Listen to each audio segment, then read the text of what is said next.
Bienvenidos a esta entrevista. Hoy nos acompaña en nuestro plató el señor Alberto Núñez Feijóo, presidente del Partido Popular. Un placer que nos acompañe y que esté en Manresa. El placer es mío. Muchas gracias. Muy bien, estos días está de visita por Cataluña, pero estamos ante dos comicios electorales. Por un lado tenemos Parlamento de Cataluña, por el otro Parlamento Europeo. Y bueno, me gustaría que me hablara de los dos candidatos, de Alejandro Fernández y de Dolors Montserrat, los mejores candidatos de su partido para estos comicios. Bueno, primero son los dos candidatos, en el caso de Cataluña, como no puede ser de otra forma, catalán, y en el caso de las europeas, pues creemos también que Cataluña va a representar a todo el Partido Popular de España en el Parlamento y en la Comisión, a través de Dolors Montserrat, que es otra catalana que tiene una amplia trayectoria política. Alejandro Fernández y Dolors Montserrat son dos políticos adultos, dos políticos que conocen bien su faena, su trabajo, su compromiso con Cataluña y con España, y espero y deseo que tengan éxito en las elecciones, tanto aquí, en el Parlamento, el próximo domingo, como después ya el 9 de junio, para la Comisión Europea, para el Parlamento Europeo, en definitiva, para el gobierno de la Unión Europea. Usted ganó las elecciones del año pasado con 137 escaños frente a los 121 del PSOE, pero el Partido Popular está en la oposición. ¿Es un camino muy duro? Pues mire, es la primera vez que ocurre, efectivamente, en 46 años de democracia en España, es la primera vez que el que gana las elecciones está en la oposición y el que las pierde está en el gobierno, pero es verdad que en el juego parlamentario permite pues que todos se pongan de acuerdo contra el que gana. Bueno, nos faltaron 4 escaños para la mayoría absoluta y el Partido Socialista todo lo que dijo que no iba a hacer lo hizo, y por lo tanto pactó con el separatismo vasco y el separatismo catalán. Pero la oposición, la verdad es que no es fácil. Yo he estado 14 años en el gobierno como presidente de Galicia y sé perfectamente la diferencia entre la oposición y el gobierno, pero a veces creo que estar en la oposición es a veces más importante que estar en el gobierno. Y en este momento que haya un partido de Estado, porque en mi opinión ya no los hay, que haya un partido de Estado y que sea el que esté en la oposición, es muy importante para la igualdad, para la seguridad, para el constitucionalismo, para el Estado de las autonomías y para tener una alternativa a un gobierno muy débil, porque el señor Sánchez no puede aprobar ni una sola ley sin el conjunto de partidos totalmente distintos y distantes, y además, teniendo mayoría absoluta en el Senado, pues podemos hacer cosas y las estamos haciendo. Y de hecho, la mayoría de los ciudadanos tiene un alcalde del Partido Popular y la mayoría de los ciudadanos en España tiene un presidente o presidenta de comunidad autónoma del Partido Popular. ¿Cómo vivió los días de reflexión de Pedro Sánchez? ¿Qué habría pasado si hubiera dimitido? Pues mire, yo la verdad es que primero creí que no era verdad la carta cuando empezó a circular, que había una carta en internet, etcétera. No creo que el presidente del gobierno utilice o deba de utilizar internet cuando ese mismo día había estado en el Congreso de los Diputados y nada dijo. Y la presidencia del gobierno de España tiene un cauce reglamentario, oficial, institucional para comunicarse con los ciudadanos. Por lo tanto, ha habido una falta de respeto a las instituciones enorme, ¿no? Pero decía, primero, no me pareció que fuese verosímil, después ya cuando se confirma la autoría de la carta, pues mi primera reacción es decir, bueno, esto no va a hacer nada, va a seguir. Segundo, le va a servir para polarizar la vida política, para victimizarse, y será un acto para que no se hable de los problemas judiciales de su partido, de su gobierno y de su entorno, y empezar la campaña de las catalanas y de las europeas. Es verdad que, como todo el resto de los ciudadanos, en los últimos días, en las últimas horas, cuando fue a ver al rey, para no decir nada, parecía que iba a tomar alguna decisión, pero al final hemos confirmado que Sánchez ha hiperactuado y que hoy, lamentablemente, ya ningún ciudadano, ni siquiera de su partido, ni siquiera sus ministros, ya creen al señor Sánchez. ¿Por qué?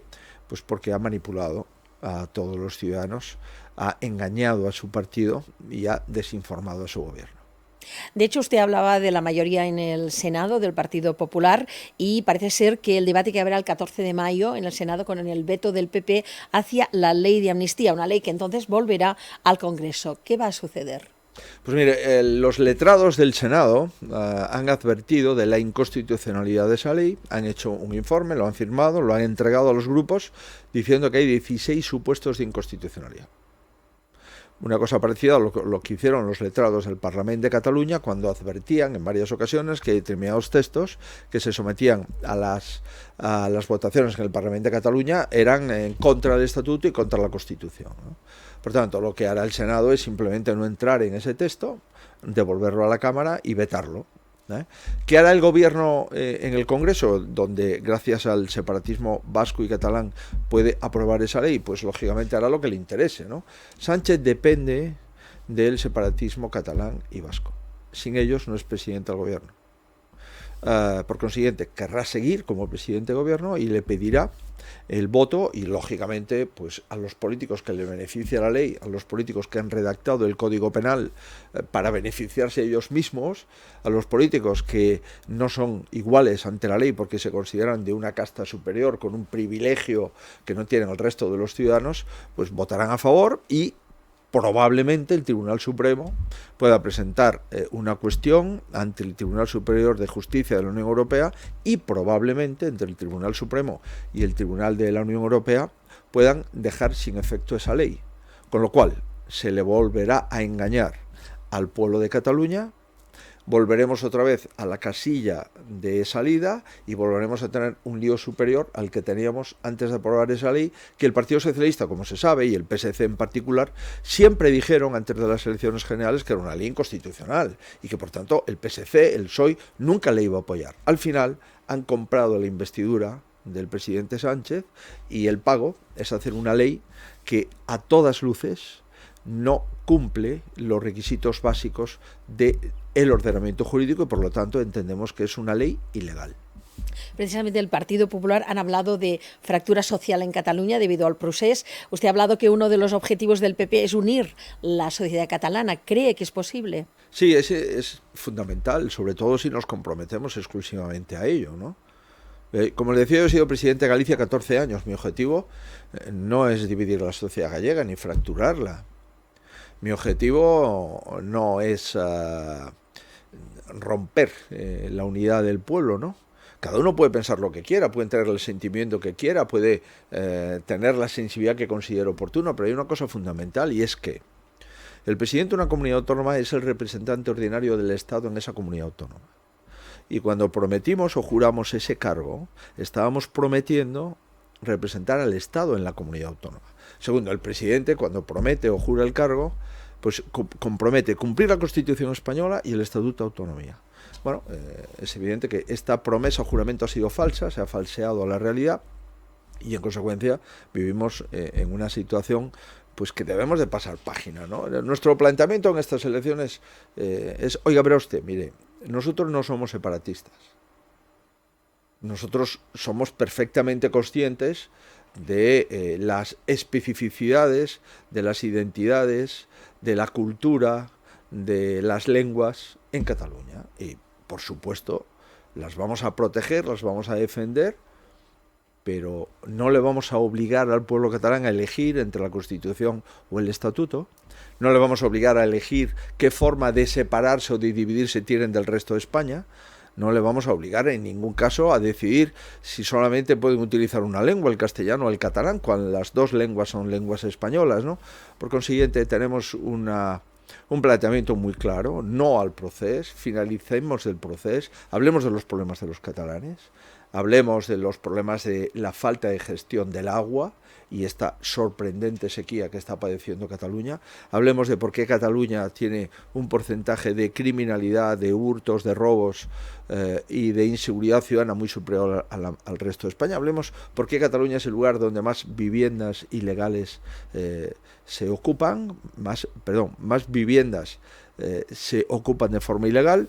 Hablemos, en definitiva, de los problemas de la gente, que se levanta por la mañana, que va a su trabajo, que ve que cobra menos que antes, que su poder adquisitivo ha bajado, que ve que sus hijos están en una educación que los niveles de la educación catalana, en el informe PISA, informe internacional, se acredita que han bajado de una forma ostensible. Hablemos de aquella persona que está enferma y ve que sus listas de espera en el Servei o en el ICS catalán pues son muy superiores a las de antes. En fin, hablemos de los problemas de la gente y dejemos los planteamientos ideológicos, identitarios de algunos políticos y solventemos los problemas de la gente y no los problemas de los políticos entre sí.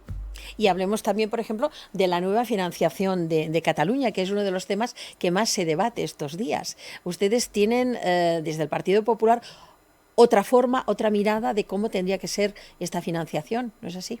Mire, nosotros, después de ensayar distintas fórmulas, como le decía, gobernamos en la mayoría de comunidades autónomas. De las 4 comunidades autónomas pobladas de España, por este orden, Andalucía, Cataluña, Madrid, Valencia, gobernamos en 3.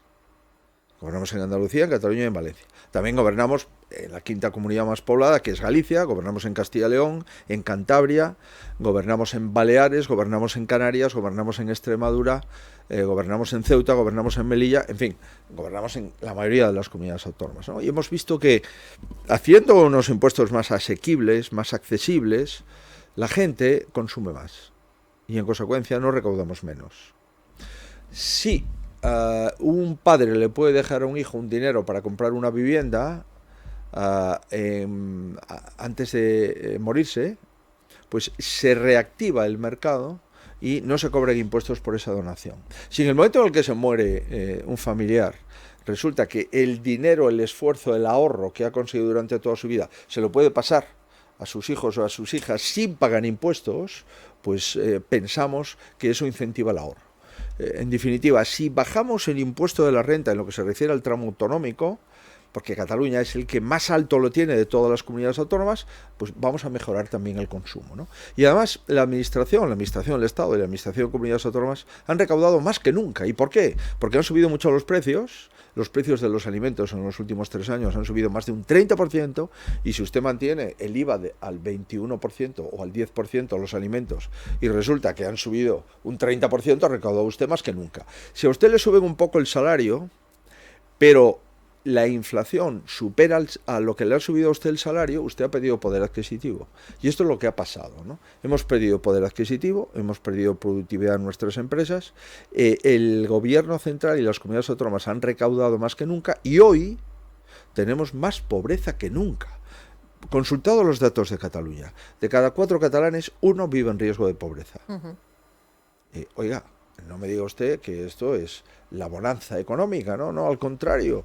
Por tanto, la financiación de los servicios públicos, la financiación de comunidades es un asunto pendiente y hemos de sentarnos para resolverlo. Pero también digo, porque si no, le estaría mintiendo a la gente. El sistema de financiación actual del año 2010 es el sistema pactado por el tripartito de Cataluña y el gobierno de Zapatero. Estaba el PSC, estaba Esquerra Republicana, con el señor Carlos Rovira, y estaba Iniciativa per Catalunya. Yo ya era presidente de Galicia y le puedo atestiguar que el sistema de financiación actual fue un pacto entre el gobierno central y el tripartito de Cataluña que se extendió al resto de comunidades autónomas. Por consiguiente, entiendo yo que los que ahora están en el gobierno, porque sigue Esquerra, porque el PSC sigue gobernando en la mayoría de ayuntamientos y diputaciones de Cataluña, y porque Iniciativa per Catalunya ha mutado en Sumar o en Comuns Podem, o como se llame en este contexto, pues le digo que es el sistema de financiación que ellos han pactado. Por tanto, deberían en todo caso de pedir disculpas a los demás, que no estábamos de acuerdo. De hecho, ayer en Manresa, en un mitin, el señor Oriol Junqueras decía que Cataluña, y cito textualmente, cuenta con récord de exportaciones, de ocupación femenina, inversión extranjera, pero tiene 450.000 niños a las puertas de la pobreza. Y es porque hay fugas económicas. ¿Usted qué piensa? Pues mire, que hay algunos datos que son ciertos y otros que no. Cataluña ha perdido peso en la inversión extranjera de una forma brutal. Segundo, Cataluña ha perdido 8.000 empresas. Es sorprendente que el señor Junqueras no haya hablado de esto.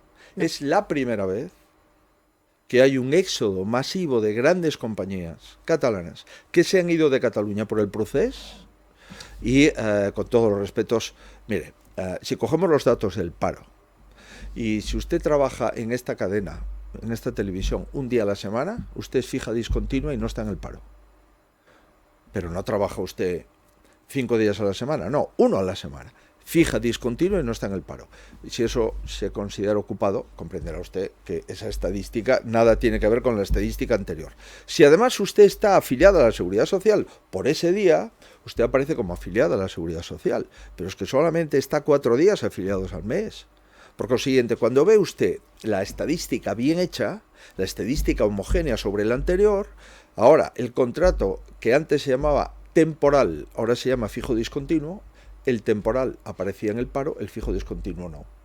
Por tanto, la estadística real de paro, lo dice FEDEA, lo dice el Banco de España, lo dice FUNCAS, en fin, los organismos independientes, está entre 600 y 800.000 parados más. Y cuando vamos a las afiliaciones a la Seguridad Social y a las horas de afiliación a la Seguridad Social, podemos comprobar que tenemos más o menos las mismas horas trabajadas en el conjunto de los afiliados a la Seguridad Social que teníamos en el año 2018. Por consiguiente, le puedo asegurar que hay más personas trabajando, pero menos horas trabajando cada persona. Por lo tanto, lo que se ha hecho básicamente es repartir el trabajo, no incrementar el trabajo desde el punto de vista de hora completa, jornada completa y afiliación al mes, es decir, el mes completo. ¿Y esto tiene solución? Sí, bueno, lo primero es no mentir a la gente, ¿no? Lo primero es que si usted trabaja 4 días al mes, no le vamos a considerar que usted no está en el paro. Claro, usted está en el paro, pues 20 y pico días al mes, ¿no? No está 4, pero está el resto. Segundo, hacer las comparaciones homogéneas y crear puestos de trabajo de calidad. ¿Y cómo se crean puestos de trabajo de calidad? Incentivando la inversión. Las empresas españolas han perdido productividad. Tenemos la incapacidad temporal, es decir, hay más gente de baja sin ir a trabajar que en toda la historia de España. Esa gente teóricamente no está en el paro, está en incapacidad temporal. Pero claro, si tenemos la incapacidad temporal a un 4, a un 5 y ahora la tenemos a un 8, pues lo que está ocurriendo es que lo que estamos gastando en la incapacidad temporal pues es un dinero que bien gestionado, con una buena higiene en el trabajo y con un buen ordenamiento y un buen funcionamiento de los servicios sanitarios, podríamos evitar en parte, ¿no? Es evidente que la incapacidad temporal está absolutamente justificada muchas veces, en la mayoría, pero hay otras en las que es muy discutible, ¿no? Por tanto, vamos a atraer inversión y no expulsarla. Vamos a bajar impuestos para que la gente consuma más. Vamos a facilitar que las empresas se pongan en Cataluña. Vamos a intentar que vuelvan la mayoría de las empresas que se han ido y no vamos a decir que no a elementos estructurales determinantes en la competitividad del territorio en Cataluña. Por ejemplo, no tiene sentido que el aeropuerto de Barcelona, que debería de ser uno de los grandes aeropuertos de Europa, se esté quedando atrás por la incapacidad o la imposibilidad de ampliar ese aeropuerto. No tiene sentido que el puerto de Barcelona, que es uno de los puertos más importantes, pues esté perdiendo tráficos en beneficio de otros puertos como el de Valencia, donde ahí sí se va a ampliar y en Barcelona no se va a ampliar. No tiene sentido el cuarto cinturón de Barcelona también tener discusiones sobre otra nueva circunvalación cuando es imprescindible, y así sucesivamente. No tiene sentido que Cataluña en este momento, que es un destino turístico de primer nivel, pues esté perdiendo competitividad con otros destinos. No tiene sentido la turismofobia que ha empezado aquí. No tiene sentido que en Cataluña, que hay dificultades por la escasa precipitación de lluvia, pues que no hayamos tenido la previsión de infraestructuras hídricas. Y es que hemos abierto 20 embajadas en los últimos años y se han hecho 0 desaladoras. Pero yo creo que el Procés ha sido el peor negocio que ha hecho Cataluña en la historia democrática del país. Última pregunta, porque no nos queda mucho tiempo, pero no quiero pasar por encima un tema que usted ha hablado, que es el tema de la educación, ha puesto el dedo en la llaga, pero la abstención también es muy grave. La gente joven entre 20 y 35 años no tiene intención de ir a votar porque no pueden independizarse, porque no pueden comprar un piso, porque padecen desencanto de los políticos. ¿Qué les diría a esta juventud para que vayan a votar el domingo? Bueno, primero que su pregunta está muy bien formulada. Esto es la realidad. Por tanto, cuando uno viene y dice aquí que Cataluña va muy bien, pero usted, pues si va muy bien, ¿cómo puede ocurrir esto, no? Pero no se crea usted que esto la gente no lo sabe, ¿no? La gente ya no ahorra y consume porque dice, ¿yo para qué voy a ahorrar? Si el dinero que necesito para comprar una vivienda no es posible, ¿no? Programa electoral Partido Popular de Cataluña, 500.000 viviendas en una década. ¿Se pueden hacer? Sí. Se han de hacer. La ley de alquiler, lo único que ha hecho, no lo digo yo, lo dice el Banco de España, al regular los precios es que hay gente que por ese precio no alquilo, con lo cual no alquilo mi vivienda, Con lo cual lo que hago al final es poner menos viviendas en alquiler y subir los precios de las que se quedan dispuestas a ser alquiladas. Pero lo que tenemos que hacer es decirle a la gente la verdad. Y el gobierno que salga de las urnas el domingo, pues probablemente no va a ser elegido en Cataluña.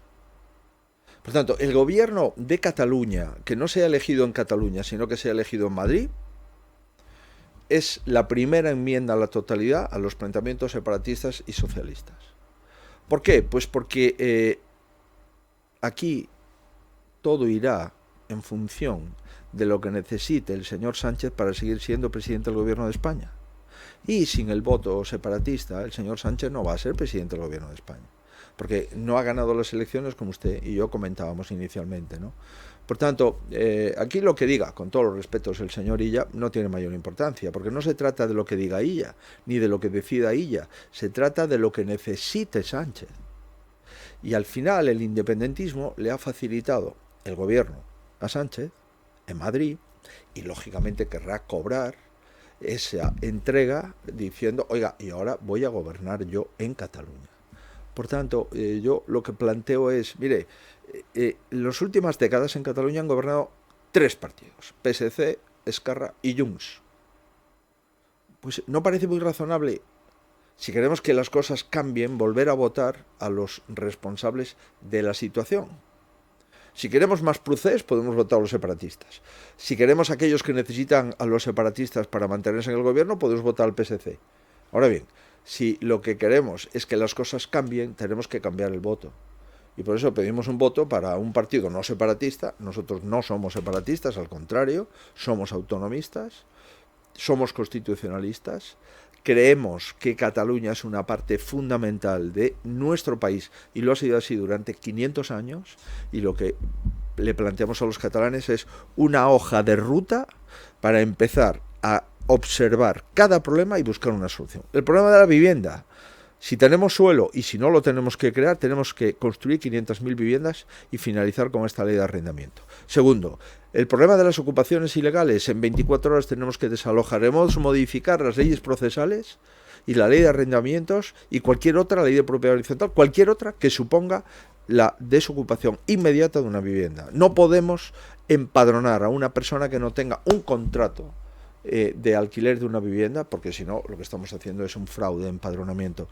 Empezamos a ver cada asunto. Oiga, sequía, tenemos que hacer grandes inversiones hídricas, tenemos que hacer las inversiones en desaladoras y hacer un plan nacional del agua y disminuir los problemas que tenemos de ruptura de cañerías en abastecimiento y saneamiento de agua. El mayor río de España, el mayor río de Cataluña son los kilómetros de tuberías de abastecimiento y saneamiento de agua. Tenemos que reciclar el agua de las depuradoras y más del 90% de esa agua se puede reutilizar, al menos en temas agrícolas. Busquemos el sistema. Oiga, ¿por qué en Cataluña hay más listas de espera que en el resto de España?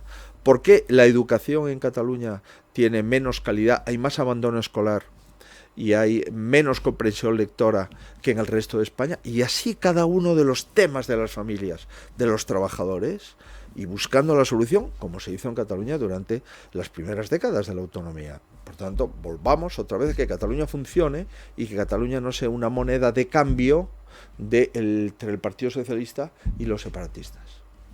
Pues, señor Alberto Núñez Feijóo, presidente del Partido Popular, un placer que nos haya acompañado. Se lo he dicho al principio, se lo vuelvo a decir ahora, y venga cuando quiera. Cataluña está abierta absolutamente, sin turismofobia. No, mire, pero yo la comunidad autónoma, llevo 2 años y poco de presidente del partido a nivel nacional, la comunidad autónoma que más he visitado ha sido Cataluña, y pienso seguir haciéndolo, porque tenemos que convencer, antes de vencer, tenemos que convencer a los catalanes que esta tierra, al menos para mí como presidente del partido, es mi prioridad.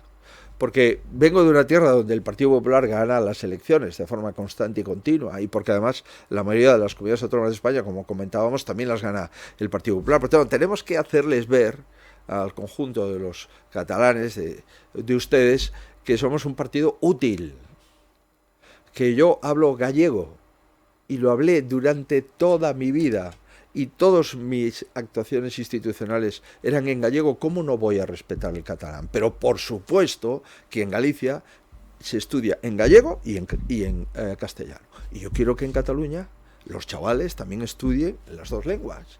Porque el problema de Cataluña no es saber catalán o saber castellano. El problema de Cataluña es saber inglés, como el resto del problema de los ciudadanos. Por consiguiente, voy a seguir viniendo por esta tierra, y el hecho de decir nuestra candidata al Parlamento Europeo, que encabeza la delegación española, es una catalana. Es una claríssima apuesta por Catalunya.